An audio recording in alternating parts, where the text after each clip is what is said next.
কল্পনা করুন আপনার শরীরে হাত পা কেটে গেল, আর কয়েক সপ্তাহ পর তা আবার নতুন করে গজালো।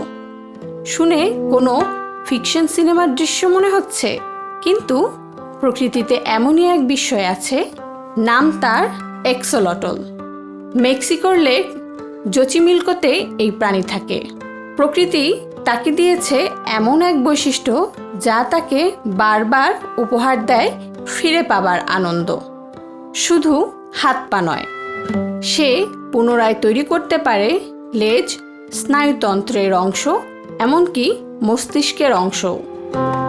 বিজ্ঞানীরা বিশ্বাস করে একদিন হয়তো মানুষের চিকিৎসাও হারানো অঙ্গ পুনরুজ্জীবনের রহস্য এই প্রাণী আমাদের শিখিয়ে দেবে। ভবিষ্যৎ চিকিৎসাবিদ্যার জীবন্ত আলো।